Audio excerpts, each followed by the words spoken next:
scripture for today comes from Luke, the 14th chapter, and I'll be reading the first verse and then the 7th through the 14th verse. That's Luke 14, verses 1 and then 7 through 14. And it says, on one occasion when Jesus was going to the house of a leader of the Pharisees to eat a meal on the Sabbath, they were watching him closely. When he noticed how the guests chose the places of honor, he told them a parable. When you are invited by someone to a wedding banquet, do not sit down at the place of honor, in case someone more distinguished than you has been invited by your host. And the host who invited both of you may come and say to you, give this person your place. And then in disgrace, you will start to take the lowest place. But when you are invited, go and sit down at the lowest place, so that when your host comes, he may say to you, friend, move up higher. Then you will be honored in the presence of all who sit at the table with you. For all who exalt themselves will be humbled, and those who humble themselves will be exalted. He said also to the one who had invited him, when you give a luncheon or a dinner, do not invite your friends or your brothers or your relatives or rich neighbors in case they may invite you in return, and you would be repaid. But when you give a banquet, invite the poor, the crippled, the lame, and the blind, and you will be blessed because they cannot repay you, for you will be repaid at the resurrection of the righteous. I want to talk for a few moments from the topic, our seat at the table. Our seat at the table. You know, I heard about a man who proudly wore a shirt that said, the world's greatest dad, the world's greatest dad. That brings up such heartwarming images. It makes you think about somebody who spends time with his kid or affirms his kid or provides for his kid to the point that his son saved or borrowed money to purchase such a wonderful accolade on a shirt. But in the conversation, when asked when his son gave that shirt to him, the man had to admit that he had bought the shirt for himself. You know, there are some things I just believe we should not purchase for ourselves. Some things just ought to be a gift. All of us have something in life at which we excel. You may be the best at cooking a particular cake or making the bed or doing something on your job. There's something in life where we're all unbeatable. You very well may be the best at something, but you should not be the judge. Our society over the years has given many of us a desire to be number one, to be the best, to be famous. Many of us want to be acknowledged for something, even if that something doesn't make any sense. Look at some of the TikTok images or challenges that we've heard about or that some of us have seen. Some of it is inspiring, and new talent has been able to use that as their platform or as their springboard. But a lot of it is dangerous and unwise, and people just wanting to be famous at any cost or any price, I should say. The same can be said of reality TV. I was reading an article recently in Time magazine, and it talked about how reality TV has influenced our society. One quote in that article said, reality TV's winning streak isn't necessarily good for society. To the extent that the US has become a harsher, angrier, more divided place in the 21st century, reality TV, which regularly rewards people for their cruelty, belligerence, and superficiality, bears some of the blame. In many ways, the fixation or even the addiction we have to fame, recognition, and prestige can have a negative impact on us individually and on us collectively as a community. Our text for today speaks something about that self-aggrandizement, you know, puffing yourself up or making yourself look important or putting yourself in a position that is a position of award that you've awarded yourself. The text for today, we're going back to the Gospel of Luke. I've been preaching from the lectionary over the past few weeks, and this time it goes to the 14th chapter. And it takes us back to the first or second century of an anonymous person in history who has been tagged with the name of Luke. Exactly when or where this text was written is unknown, but this writer focuses on the person of Jesus and Jesus's real identity and Jesus's purpose. Among other things, like Jesus' identity as Son of God or a prophet or as the Messiah, the writer also highlights the significance of table fellowship. It's been said of Luke's gospel that in that gospel, Jesus is either going to a meal, at a meal, or coming from a meal. In other words, Jesus must be a foodie. I don't know. But in our text for today, Jesus is going to a meal on the Sabbath at the invitation of the leader of the Pharisees. Now, when you look at this text at first glance, Jesus can be seen as kind of a rude guest because he initiates controversy. See, Jesus doesn't know how to act when he sees somebody who is in need and he feels like he has to do something, and Jesus doesn't care if it's the Sabbath. He sees a man with dropsy, which we today would refer to as edema, meaning a buildup of fluid in the tissues. But he sees a man with dropsy and he confronts the Pharisees who disapproves of him healing because it's the Sabbath. Jesus goes ahead and heals the man anyway. And he doesn't stop there. When he gets to the dinner, when he gets to the table, he notices how the guests are choosing their seats at the table and that they weren't following traditional first century table etiquette. But you know how it is even now. If you go to somebody's house, if somebody invited you to their house, you don't just go and sit at the head of the table. That space is usually reserved for the head of the household, and that person's partner is either at the other end of the table or right next to the head of the house. You don't just go in and sit anywhere in anybody's house. In Jesus's day, the head of the household, the table was a place of honor.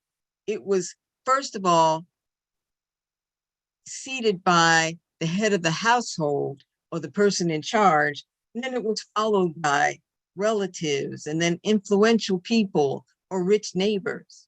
You don't just walk in and just sit anywhere at the table. So Jesus confronted the people who were seated in places where they were not directed to sit, and places where societal rules would say, you don't go sit. The writer says Jesus told a parable, but it doesn't read like a parable. If you read Luke 14, it reads more like sage advice. As a matter of fact, Jesus's words were drawn from Proverbs 25, 6-7, which says, do not put yourself in the king's presence or stand in the place of the great, for it is better to be told, come up here, than to be put lower in the presence of noble. He basically tells them not to put themselves in a position where they could be embarrassed by being asked to move to a lower place at the table. He gives them a lesson in humility. He says it would be better to start out in a humbler place and be asked to come up than it would be, and then they would be honored in the presence of the people at the table. Honor, like a best of t-shirt, is not gained by seizing prominence yourself. It must be given by others. Jesus says, for all who exalt themselves will be humbled, and those who humble themselves will be exalted. But Jesus isn't referring to the kind of honor that individuals can bestow. He's referring to what literary critics refer to as a polar reversal, where the North Pole becomes the South Pole, where the world just becomes totally overturned. He's saying there will be a major shift, and that's where you get your honor. The passive voice of the two main verbs in the statement suggests that God is at the root of the polar reversal. God is the real actor when things get turned around. That statement is not talking about a pie in the sky, by and the by kind of statement. It's talking about right here, right now. That's what it's referring to. A reversal of value is not saying you be humble here and God will make you noble there when you get to heaven. It's not saying that. What it's saying is right here, right now, our world can be different. A reversal of value is characteristic of God's realm. And God's realm is not saying when we get to heaven. God's realm is a love-based reality we can live in every day and in every decision of our lives. Jesus's message was not reserved for the guests at the dinner. He also had words for the host. He said to the host, don't just invite people with whom you have a relationship of reciprocity. Invite people from whom you have nothing to gain.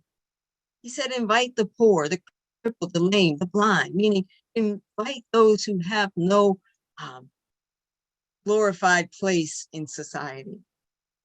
Actually, he said those people listed would have been considered unclean and would have been outcast in early Jewish society. So he's saying, go outside of the norm, go against the grain, go to the people who others people have said you stay away from. Said you go to them and invite them into your circle, invite them to your table.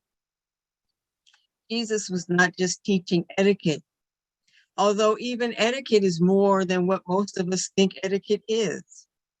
Even the queen of etiquette, Emily Post, once said, nothing is less important than which fork to use. Etiquette is the science of living. It embraces everything. It is ethics. It is honor. Meals for Jesus were a time of celebration and inclusive fellowship that foreshadowed what the inclusiveness of God's realm really is and really should look like and really will be as God continues to change our world. Jesus is not just saying be humble, because humility and modesty can be exaggerated, and that even can become a form of pride. Inviting others to the table could also become a prideful move if we just do it, show other people, well, look how generous we are. No, God doesn't look at the level of fame on our guest list. God would have us practice generosity, humility, and inclusiveness in the way Jesus lived and taught it, not just at the table, but in all of our daily social relationships. So I haven't asked myself, who have we invited to our table? What coworker or neighbor or stranger in our path have we ignored? Who have we gone out of our way just to make sure we don't have to deal with them? In what ways have we, like the people who were the hosts, in what way have we been prideful or boastful or selective in who we surround ourselves with? Do we only surround ourselves with people who we can gain something from? Have we shared our blessings with somebody who has nothing to give us in return? You know, I try to do the best I can to give to causes and organizations that I believe in. My family used to tease me around Christmas time. There's a magazine they won't let me see anymore because I would do things like buy chickens and goats to donate to people in other countries so that they could take these chickens and these goats and use them to feed their families or use them to run a business. But they're like, you don't know really if these people get that goat or that chicken. I don't know. That's not up to me because I try to find an organization that looks reputable and then I do the best I can. And that's all we can do. We can try to help other people. We can try to give encouragement. I try to encourage the people around me. But I was reading an article, probably in that same Time magazine, and I was reminded that there are people thousands of miles away and millions of years in the future for whom I should be concerned. Think about that. We're here in 2022, but if our world survives, we're here at a foundational or a significant point in time for people thousands of years in our future. These are people who will never be able to repay me. And I can never get anything from, I won't even see what happens with them. I read in this article, there is a term called long-termism. And he said in this article, long-termism is the view that positively impacting the long-term future, not just this generation or the next generation, but potentially trillions of people still to come, is a key moral priority of our time. Think about that. You are part of a key moral priority for trillions of people, potentially, if we live in this world well enough that it survives long enough. We are at a point where we are taking care of this place for people, trillions of people down the road.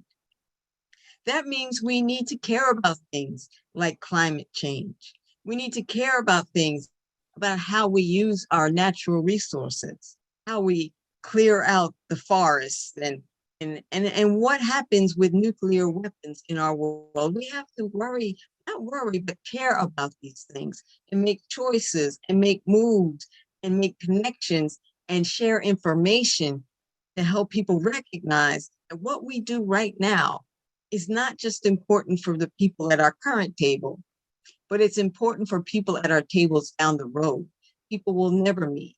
People our children won't know. It's just more important than who's at our table right now. In closing, let me just say, I'm glad to know that I don't need to buy my own t-shirt or to seek fame or celebrity.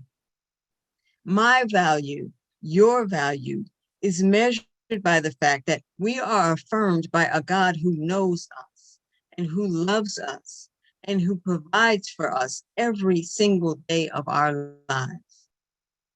Now, our opportunity and our responsibility is to set the table and recognize that there are people at our table we'll never see. But then we also have to think about, for the table that where we do see right now, who are we inviting? Who are we caring about? Who are we welcoming into our world? It's our responsibility to welcome, to affirm, and to care for others, not only right now, and not only those we know, but for everyone, right now and in the future. My friends, we're always invited to God's table. And at God's table, every seat is a place of honor. Thank you for listening.